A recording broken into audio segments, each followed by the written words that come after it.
Assalamualaikum warahmatullahi wabarakatuh. Salatu wa salamu ala toha Rasulillah. Salatu wa salamu ala Yasin Habibillah. Alhamdulillahi Rabbil Alamin wal aqibatu lil muttaqin fala udwana illa lil zalimin wassalatu wassalamu ala asrafil anbiya'i wal mursalin nabiyina wa habibina Muhammadin arsalahu wa rahmatan lil alamin. Yang saya muliakan para kiai, para alim, para ulama, para sesepuh dan bini sepuh, dan tak lupa para pendengar kultum saya di mana saja berada yang dirahmati Allah. Ingatlah akan hambaku Ayub ketika dia berseru kepada Tuhannya, sungguh aku telah disentuh oleh setan dengan susah dan siksa. Sabda Nabi alaihi salatu wassalam, man shalla alayya marratan sara la damballahu darratan wa habbatan.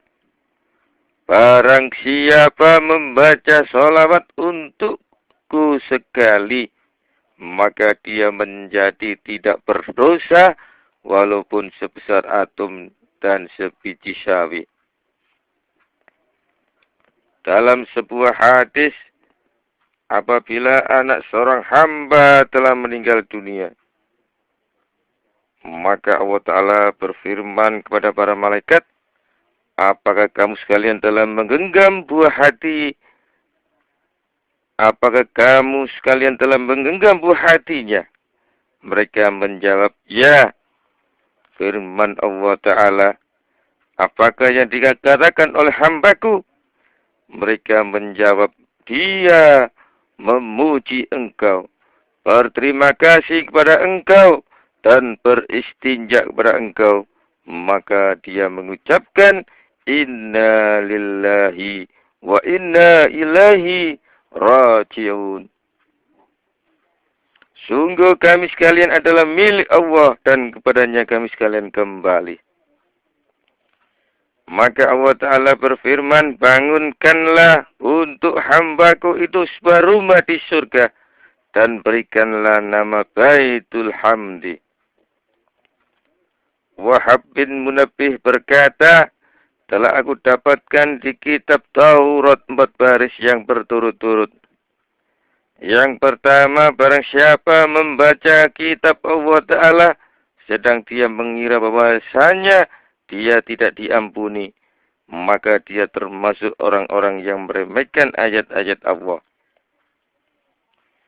Yang kedua, barang siapa merendahkan diri kepada orang kaya karena kekayaannya, maka telah hilang 2/3 agamanya. Yang ketiga, barang siapa yang bersusah hati terhadap apa-apa yang telah lewat, yang telah hilang, maka dia telah marah-marah kepada qada atau kepastian Allah.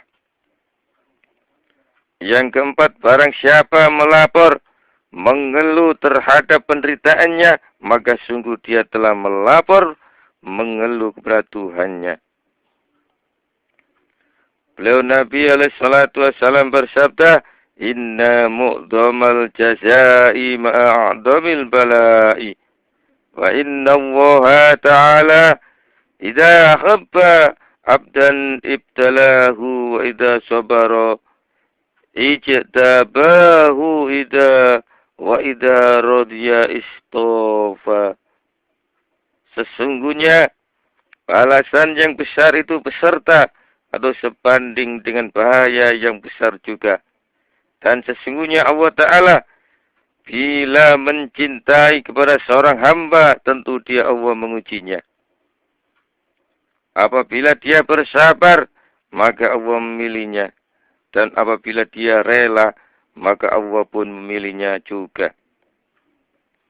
Sebagaimana telah diceritakan bahwa sesungguhnya Nabi Musa alaihissalatu wassalam telah keluar bersama dengan Yusha bin Nun.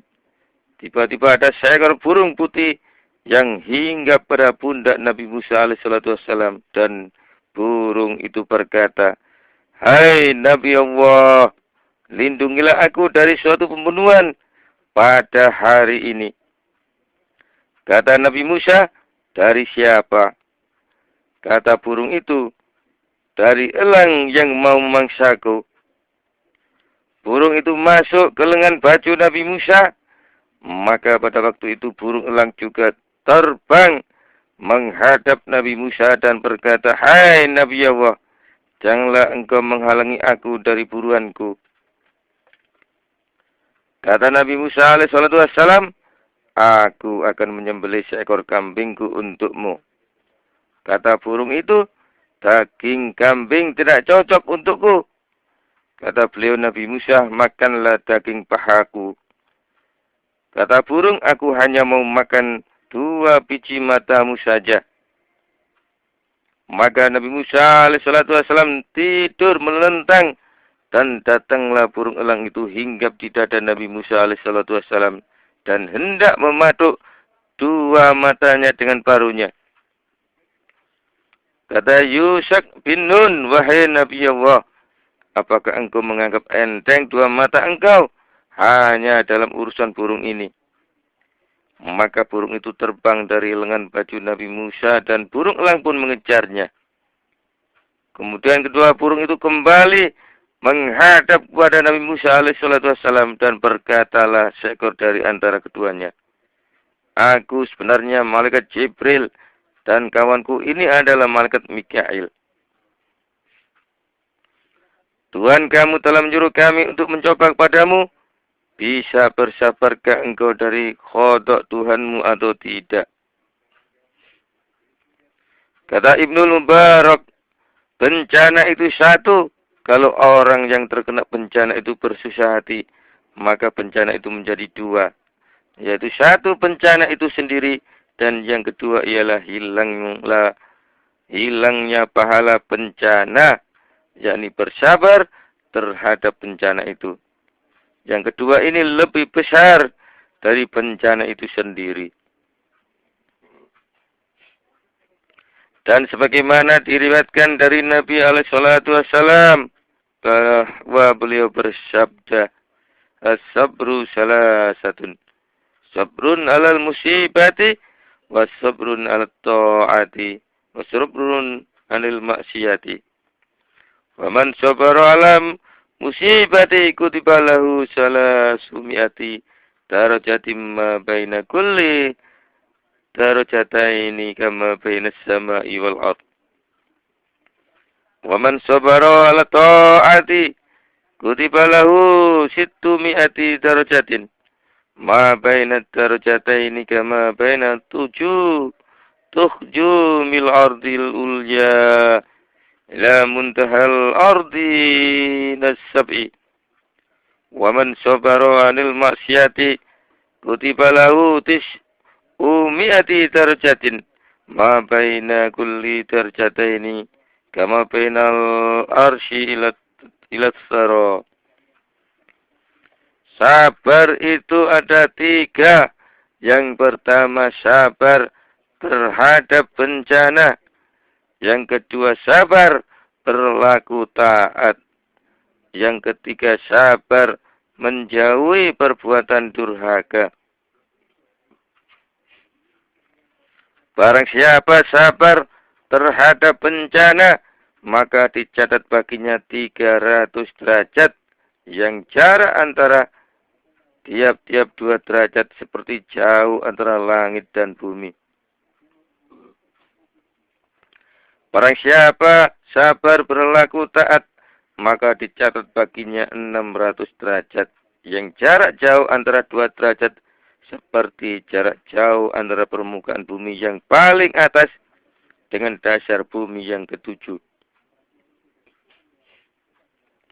Barang siapa sabar menjauhi perbuatan durhaka, maka dicatat baginya 900 derajat, yang jarak jauh antara tiap-tiap 2 derajat seperti jarak antara aras dengan bumi. Diceritakan bahwa Nabi Ayub bin Ishaq alaihi salatu wassalam adalah bangsa Rum. Sedang ibunya adalah anak putri Nabi Lut alaihi salatu wassalam. Dan adalah Nabi Ayub itu seorang laki-laki yang berakal, yang pandai, bersih, bersopan santun, lagi juga bijaksana. Sedang ayahnya seorang kaya raya, memiliki ternak onta, lembu, kambing, kuda, keledai, dan khimar. Dan tidak ada seorang pun di negeri Syam yang menyamai dalam kekayaannya. Tatkala dia meninggal dunia, maka semua kekayaannya dipindahkan atau diwariskan pada Nabi Ayub alaihissalatu wassalam. Nabi Ayub telah kawin dengan Siti Rahmah, anak putri Afrayim, putra Nabi Yusuf alaihissalatu wassalam. Dan Allah telah mengkaruniainya 12 kali kehamilan.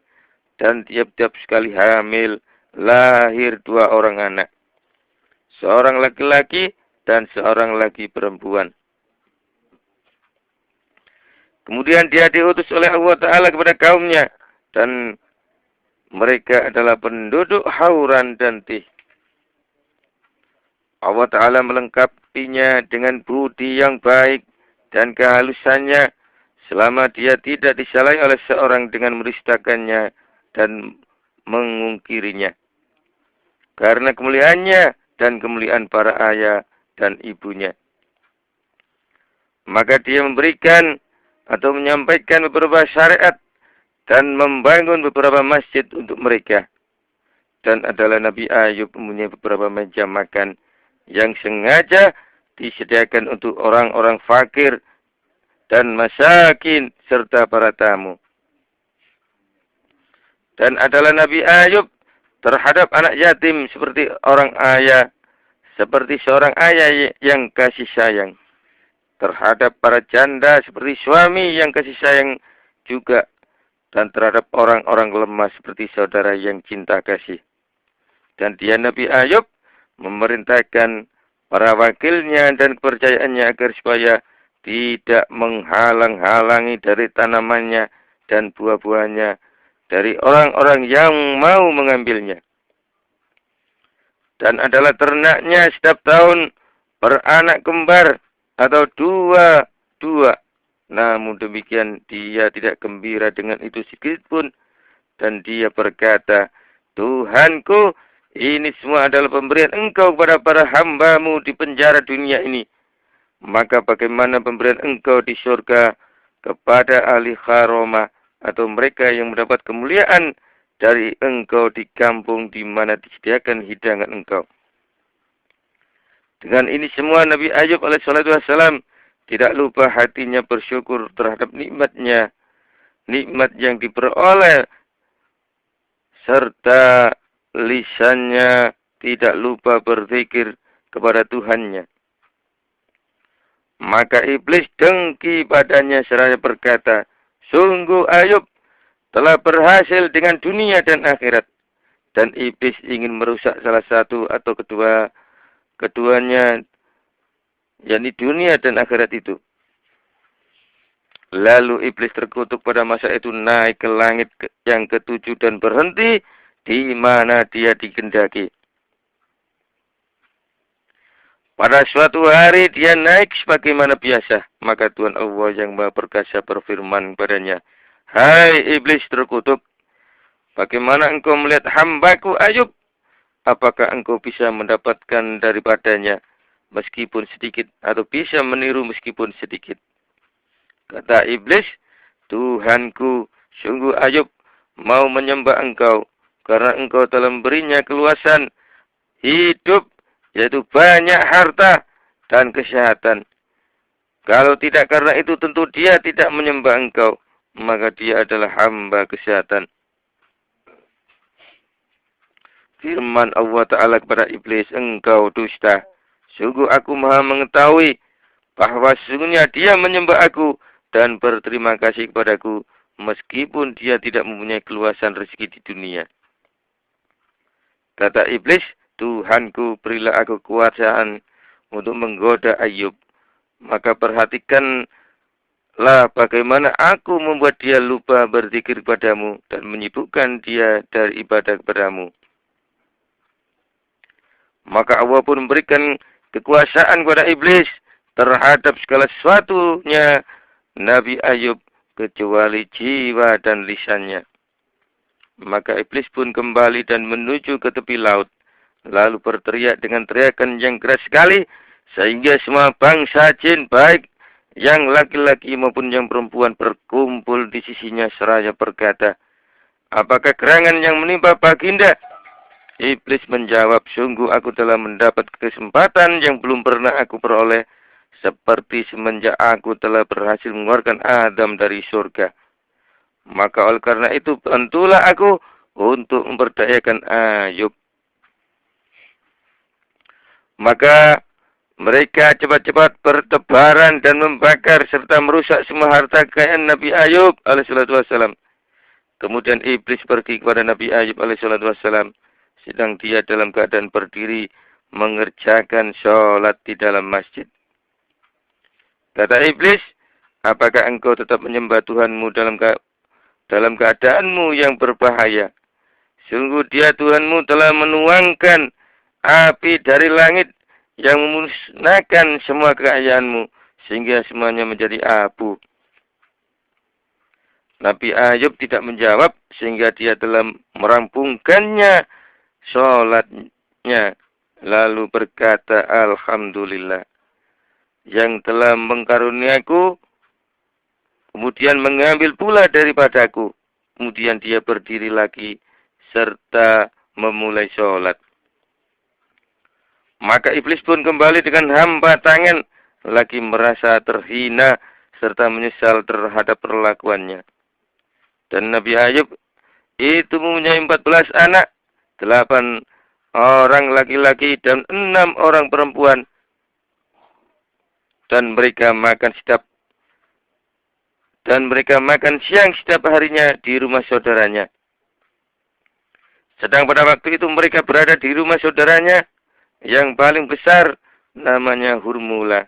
Maka berkumpullah para setan dan merumuni rumah itu serta melemparkannya kepada anak-anak Nabi Ayub alaihissalatu wassalam sehingga mereka itu mati semuanya di satu meja makan. Dari antara mereka ada yang sedang memasukkan sesuap makanan di dalam mulutnya. Dan ada yang sedang memegang gelas di tangannya. Maka iblis pergi ke Ayub sedang dia dalam keadaan berdiri mengerjakan sholat. Kata iblis, apakah engkau tetap menyembah Tuhanmu? Dan sungguh dia, Allah telah melemparkan rumah kepada anak-anakmu sehingga mereka mati semuanya. Nabi Ayub tidak menjawab sedikit pun sehingga dia selesai sholat. Kemudian Nabi Ayub berkata, hai iblis terkutuk, Alhamdulillah yang telah memberiku lalu mengambilnya pula daripadaku. Semua harta dan anak adalah fitnah bagi laki-laki dan perempuan. Maka dia Allah mengambilnya dari tanganku sehingga aku bisa bersabar, lagi tenang untuk beribadah kepada Tuhannya. Iblis pun kembali dengan hamba tangan, merugi dan terkutuk. Kemudian iblis datang lagi sedang Nabi Ayub alaihissalatu wassalam sedang mengerjakan sholat. Maka tatkala Nabi Ayub sujud, iblis meniupkan pada hidungnya dan mulutnya sehingga badan Nabi Ayub alaihissalatu wassalam mengembung dan berpeluh banyak sekali serta dia merasa badannya menjadi berat. Kata istrinya Rahmah, ini semua adalah dari sebab susahmu. Ini semua adalah dari sebab susahmu terhadap hartamu yang telah musnah dan anak-anakmu yang telah meninggal. Sedang engkau beribadah di waktu malam dan berpuasa di waktu siang tanpa istirahat. Meskipun 1 jam dan engkau tidak pernah merasa senang. Kemudian Nabi Ayub alaihissalatu wassalam terkena penyakit cacar pada seluruh badannya. Mulai dari kepala sampai kakinya. Bahkan sudah mengalir daripadanya darah cacar nanah, serta berjatuhanlah ulat-ulat dari badannya itu. Sehingga para sanak saudaranya dan teman-temannya sama menjauhkan diri daripadanya. Nabi Ayub alaihissalatu wassalam mempunyai 3 istri, maka yang 2 minta dicerai dan dia pun menceraikannya. Dan tinggal yang 1 yakni Rahmah, yang selalu melayaninya siang malam. Sehingga datanglah para wanita tangganya seraya berkata, "Hai Rahmah, kami sekalian takut kalau penyakit suamimu Ayub itu akan menjalar kepada anak-anak kami. Maka keluarkanlah dia dari lingkungan tetangga kita ini. Dan kalau tidak, maka kami akan mengeluarkan engkau dari sini dengan paksa." Maka Siti Rahmah keluar dengan mengikat, membungkus pakaiannya, serta membawanya dan berteriak dengan suara yang keras, "Aduh, berat sekali kami harus pergi merantau dan berpisah. Mereka telah mengeluarkan kami dari negeri ini, dari negeri kami ini, dan dari perkampungan kami." Dan dia menggendong Nabi Ayub di punggungnya, serta air matanya mengalir di wajahnya, serta pergi berangkat sambil menangis ke Suwungan, yakni bekas rumah yang sudah rusak, tempat pembuangan sampah, dan meletakkan Nabi Ayub di atas sampah. Kemudian keluarlah penduduk desa itu dan melihat keadaan Nabi Ayub, maka mereka berkata, "Bawalah suamimu itu jauh-jauh dari kami, dan kalau tidak, maka akan kami bawakan anjing-anjing kami, biar makan dia itu." Siti Rahmah pun membawanya sambil menangis ke tempat yang berpisah jauh dan meletakkannya di tempat itu. Kemudian datang lagi dengan membawa kapak dan tali temali, maka membuat rumah dari kayu. Lalu Siti Rahmah datang lagi serta membawa semisal tikar dan menebarkannya di bawah Nabi Ayub, dan dibawakan pula batu untuk bantalnya, dan membawa tempat air yang biasa dipergunakan oleh para pengembala untuk memberi minum binatang ternak. Kemudian Siti Rahmah pergi ke sebuah desa, maka Nabi Ayub mengundang, "Kembalilah engkau dan aku akan berpesan padamu. Sekiranya engkau hendak pergi jauh daripadaku dan akan meninggalkan aku di sini." Kata Siti Rahmah, "Jangan engkau khawatir, wahai suamiku. Sungguh aku tidak akan meninggalkan engkau selama hayatku masih di badanku."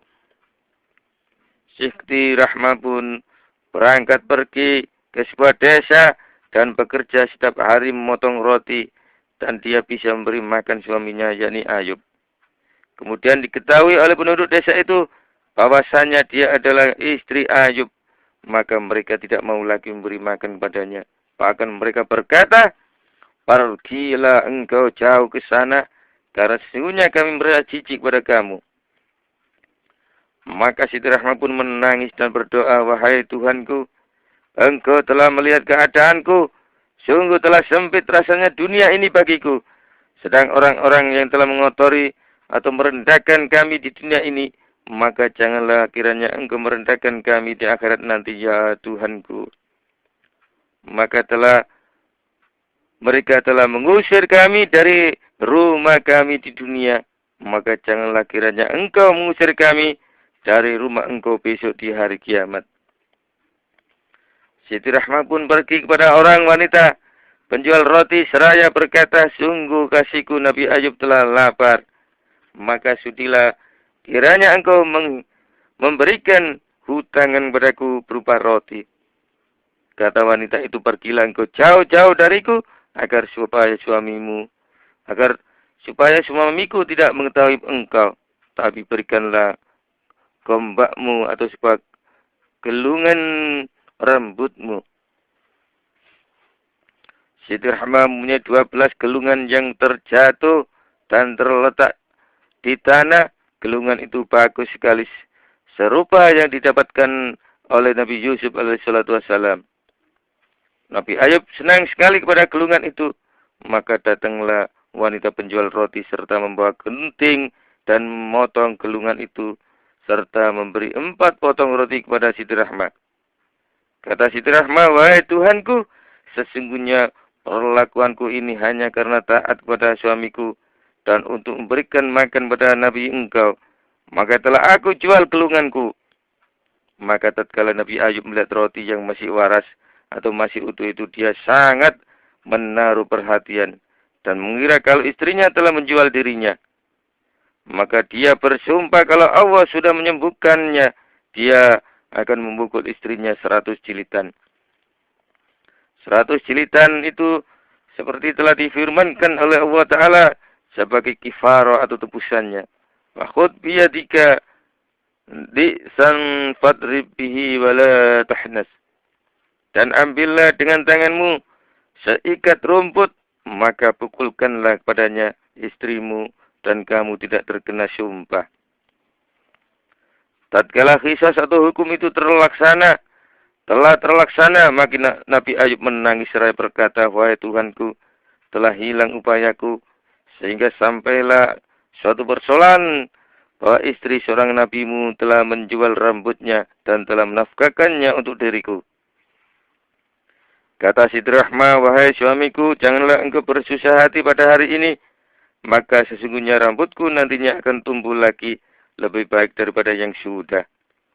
Lalu Siti Rahmah memotong roti dan memberikan makan kepadanya serta duduk di sampingnya.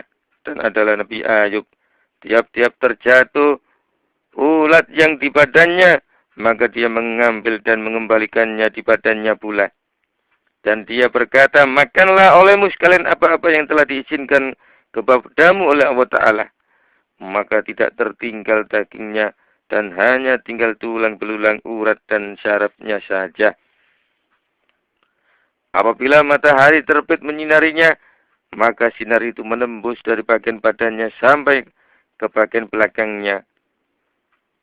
Dan yang tinggal di bagian badannya hanyalah hati dan lisannya. Sedang hatinya tidak pernah terluang dari syukur pada Allah, dan lisannya tidak pernah terdiam dari zikir kepada Allah. Ada diriwayatkan bahwa dia Nabi Ayub mengalami sakit seperti itu selama 18 tahun. Dan pada suatu hari Siti Rahmah berkata kepada Nabi Ayub, engkau adalah seorang Nabi yang mulia terhadap Tuhanmu. Kalau seandainya engkau berdoa kepada Allah Ta'ala agar supaya dia, Allah menyembuhkan engkau. Kata Nabi Ayub alaihissalatu wassalam kepada Siti Rahmah, berapa lama kita telah mengalami senang? Kata Siti Rahmah, 80 tahun. Kata Nabi Ayub, sungguh aku merasa malu kepada Allah Ta'ala untuk minta kepadanya, sebab waktu percobaan bagiku belum sampai memadai waktu senangku. Dan tatkala pada diri Nabi Ayub sudah tidak ada lagi daging yang mungkin dimakan, maka ulat-ulat itu saling makan satu sama lainnya, sehingga hanya tinggal 2 ekor ulat yang selalu menyarap mengitari badan Nabi Ayub, mencari daging, dan tidak mereka dapatkan kecuali hatinya dan lisannya. Maka satu di antara 2 itu sampai di hatinya dan makan hati itu, sedang yang lainnya sampai ke lisannya dan juga dia menggigitnya. Pada saat itu Nabi Ayub alaihissalatu wassalam berdoa kepada Allah Tuhannya, seraya berkata, sungguh aku telah ditimpa oleh bahaya atau percobaan yang dahsyat, sedang engkau zat yang paling belas kasihan. Ini tidak termasuk keluh kesah dan tidak juga berarti dia keluar dari golongan orang-orang yang bersabar. Oleh karena itu Allah Ta'ala telah berfirman, sungguh kami dapatkan dia sebagai orang yang sabar. Karena sesungguhnya Nabi Ayub itu tidak susah terhadap hartanya dan anak-anaknya yang telah musnah. Bahkan dia susah karena khawatir terputus dari syukur dan berzikir pada Allah Ta'ala. Maka seakan-akan dia berkata, Tuhanku, aku bersabar terhadap segala percobaanmu selama hatiku masih bisa sibuk cinta kepadamu dan lisanku masih bisa berzikir kepadamu. Dan apabila keduanya itu telah hilang daripadaku, berarti telah putuslah cintaku dan zikirku kepadamu. Maka aku menjadi tidak bersabar terhadap terputusnya keduanya itu. sedang engkau zat yang paling kasih sayang. Kemudian Allah Ta'ala membiarkan wahyu kepadanya. Hai Ayub, lisan, hati, dan ulat adalah milikku. Sedang rasa sakit pun daripadaku. Apakah arti susah? Diterangkan pula bahwa Allah Ta'ala memberikan wahyu kepadanya. Sesungguhnya ada 70 orang nabi yang mencari atau minta seperti kamu ini daripadaku. Dan aku hanya memilih engkau sebagai tambahan kemuliaanmu. Dan ini adalah bentuknya atau lahirnya saja. Dan ini adalah bentuk atau lahirnya saja bala bahaya. Akan tetapi hakikatnya adalah cinta kasih. Dan sesungguhnya Nabi Ayub merasa susah kalau hatinya dan lisannya dimakan ulat. Karena dia selalu sibuk bertafakur dan berzikir kepada Allah Ta'ala. Maka kalau keduanya dimakan, maka dia tidak bisa lagi bertafakur dan berzikir kepadanya. Kemudian Allah Ta'ala menjatuhkan kedua ekor ulat itu dari diri Nabi Ayub. Maka yang satu jatuh di air sebagai lintah yang bisa menyembuhkan orang-orang yang sakit. Dan yang satu lagi jatuh di daratan dan menjadi lebah yang mengeluarkan madu yang mengandung obat bagi manusia. Lalu datanglah malaikat Jibril alaihissalam dengan membawa 2 buah delima dari surga. Kata Nabi Ayub alaihissalam, wahai Jibril, apakah Tuhanku masih ingat kepadaku? Kata Jibril, ya. Dan dia Allah Ta'ala mengirim salam kepadamu. Serta menyuruh agar supaya kamu makan 2 buah delima ini. Maka akan sembuhlah daging dan tulangmu. Ketika Nabi Ayub makan kedua delima itu, Jibril alaihissalam berkata kepadanya, berdirilah dengan izin Allah. Maka Nabi Ayub pun berdiri. Jibril berkata lagi, larilah engkau dengan kakimu. Maka Nabi Ayub memukulkan kakinya memukulkan kaki kanannya ke tanah sehingga keluarlah air hangat dan dia mandi dengan air itu. Kemudian dia memukulkan lagi kakinya yang kiri dan memancarlah air dingin sehingga dia bisa minum dari air itu. Lalu hilanglah segala penyakitnya, baik yang di bagian luar maupun yang di bagian dalam. Dan badannya menjadi lebih bagus dari yang pertama. Dan wajahnya pun lebih bersinar daripada bulan. Sebagaimana firman Allah Ta'ala, maka kami terima atau kabulkan doanya dan kami hapuskan semua penyakitnya yang membahayakan. Dan kami kembalikan kepadanya semua keluarganya seperti mereka bersama-sama dengan mereka. Kata Imam Muqatil, Allah telah menghidupkan mereka dan memberi rezeki kepada Ayub seperti mereka. Kata Ad-Daha, Allah Ta'ala memberi wahyu kepadanya. Apakah kamu ingin agar mereka, anak-anakmu kami bangkitkan? Kata Nabi Ayub, ya Tuhanku, biarkanlah mereka itu di surga. Maka dengan ini datanglah keluarganya di akhirat dan Allah Ta'ala memberi kepadanya seperti yang diberikan kepada mereka di dunia dengan telah lahir baginya beberapa anak. Yang demikian itu sebagai rahmat atau nikmat dari kami untuk Nabi Ayub dan sebagai peringatan atau nasihat bagi orang-orang yang mau beribadah.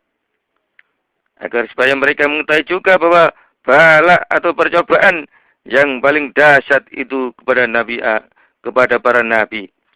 Kemudian kepada para wali, kemudian kepada yang sepertinya dan selanjutnya.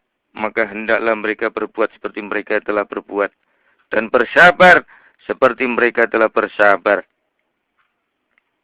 Dari ini bisa diketahui bahwa jalan kepada Allah, untuk perbuatan yang baik itu lebih dekat daripada pemberian yang baik. Telah diriwayatkan bahwa Imam Shibli ditahan di Daris Syifa. Maka masuklah suatu jamaah atau kelompok dan berkata, kami semua adalah para kekasihmu, datang untuk menengok engkau. Maka Imam Shibli mengambil batu dan melempar mereka dengan batu itu, sehingga mereka lari semuanya. Kata Imam Sibli, kalau kamu sekalian itu para kekasihku, tentu kamu bersabar terhadap percobaanku ini. Nabi besar Muhammad SAW bersabda, sabru sa'atin ala musibatin khairum min ibadati sana. Sabar 1 jam terhadap satu musibah atau bencana itu lebih baik daripada beribadah 1 tahun. Untuk itu telah dikatakan orang yang sabar itu lebih utama daripada orang yang bersyukur. Karena orang yang bersyukur itu mendapatkan tambah nikmat sebagaimana Allah telah berfirman, "In syakartum la'azidannakum." Apabila kamu sekalian bersyukur, sungguh aku Allah tambahi untukmu. Dan orang yang bersabar itu akan bersama dengan Allah Ta'ala. Seperti telah difirmankan oleh Allah Ta'ala, Innallaha ma'as-sabirin. Sungguh Allah itu bersama orang-orang yang bersabar. Demikian juga telah diriwayatkan oleh Muhammad bin Maslamah dari Nabi alaihi salatu wassalam, la khaira li abdin la yadhabu maluhu wa la yastaqamu jismu. Inna Allah Ta'ala idza habba abdan ibtalahu wa idza ibtalahu sabar. Tidak baik bagi seorang hamba yang tidak pernah hilang hartanya dan tidak pernah sakit badannya, karena sesungguhnya Allah Ta'ala itu bila cinta kepada seorang hamba, maka dia mengujinya, dan apabila hamba itu diuji, maka dia bersabar. Ibnu Abid Dunya telah meriwayatkan dalam masalah sabar, dan Abu Syah dalam masalah pahala, sebagaimana disebutkan dalam Jami'us Shaghir dari Ali radhiyallahu an, bahwa dia berkata, Rasulullah SAW bersabda, as-sabru salasatun, wa sabrun alal musibati, wa sabrun alat ta'ati, wa sabrun anil maksiati. Faman sabara alal musibati, kataballahu lahu salasa mi'ati darajah. Miqdaru ma baina darajataini kama baina as-sama'i wal ard.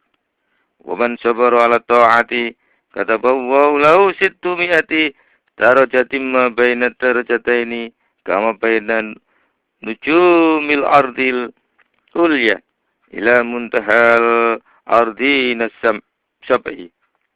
Wa man sabara 'anil maksiati kataballahu lahu 900 darajatin ma baina darajataini kama baina nujumil ardi ila muntahal ars. Sabar itu ada 3 ditinjau dari segi hubungannya. Sabar terhadap musibah, bencana, sehingga dia tidak marah-marah kepada bencana itu. Sabar untuk bertaat, sehingga dia menunaikannya. Dan sabar meninggalkan maksiat, sehingga dia tidak terjatuh padanya. Barang siapa bersabar terhadap bencana, yakni terhadap segala kerusakan atau menyengsarakan dirinya, sehingga dia menerimanya dengan baik terhadap bencana itu, maka Allah Ta'ala mencatat baginya, yakni Allah menakdirkan atau menyuruh menulis di Lauh Mahfud. Dan di catatan akan 300 derajat, yakni derajat yang tinggi di surga, kira-kira antara masing-masing 2 derajat itu seperti antara langit dan bumi. Barang siapa bersabar untuk bertaat, yakni mengerjakan taat dan menanggung kesukarannya, beban taat itu, maka Allah Ta'ala mencatat baginya 600 derajat yang antara masing-masing 2 derajat seperti antara permukaan bumi yang atas sampai dengan penghabisan bumi yang ke-7.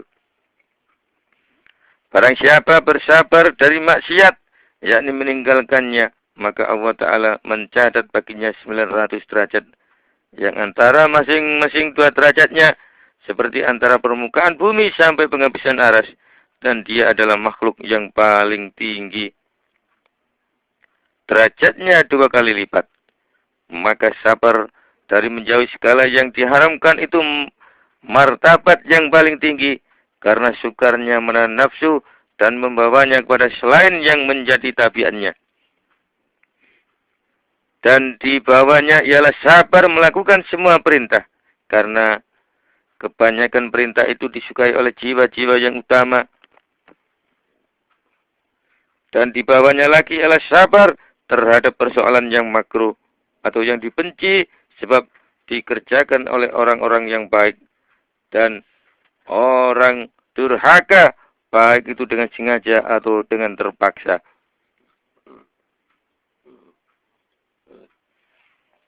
Telah diterangkan bahwa sabar itu lebih utama daripada bersyukur. Karena orang-orang yang bersyukur itu mendapatkan tambahan nikmat.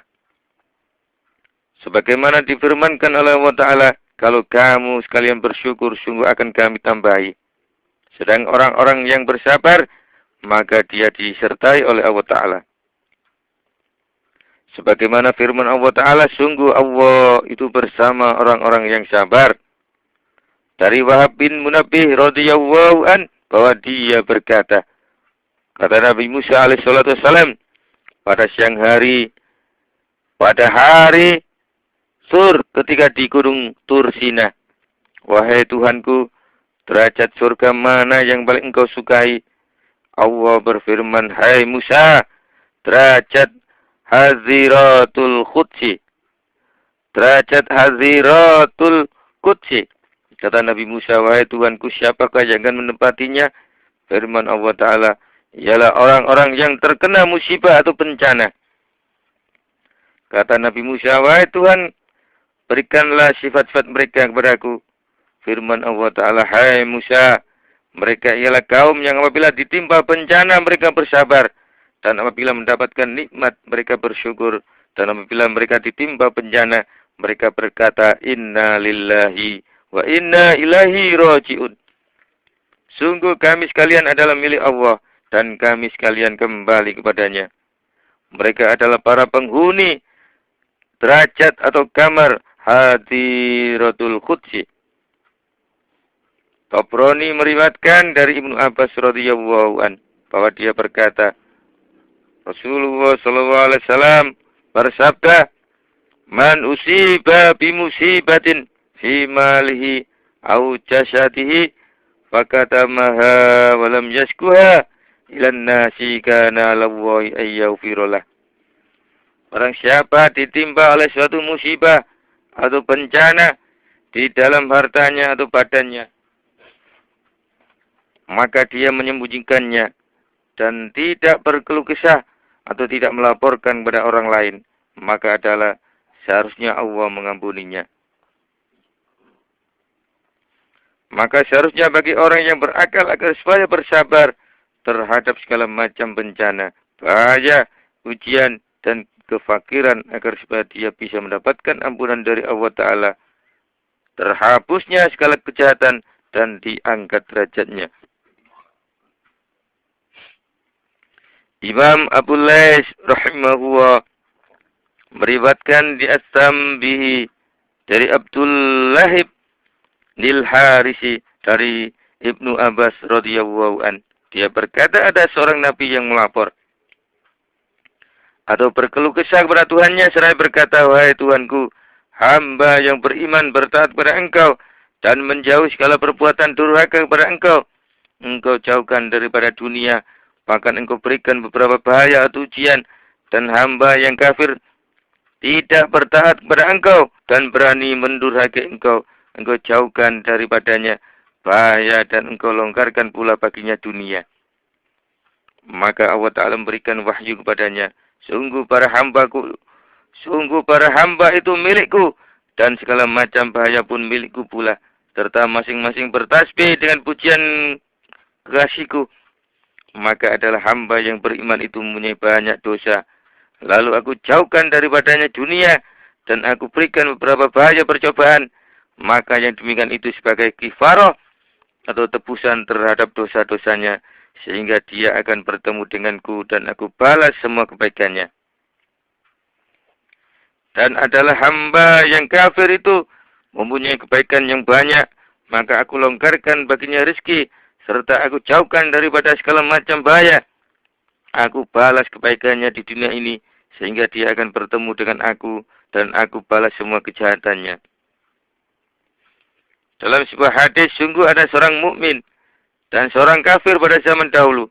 Kedua-duanya keluar untuk mengail atau menangkap ikan. Orang yang kafir mulai sambil menyebut Tuhannya dan melemparkan jaringnya sehingga meroleh ikan banyak sekali. Dan orang yang beriman pun memulai sambil berzikir, menyebut asma Allah Ta'ala dan melemparkan jaringnya. Tidak seekor ikan pun yang menghampirinya.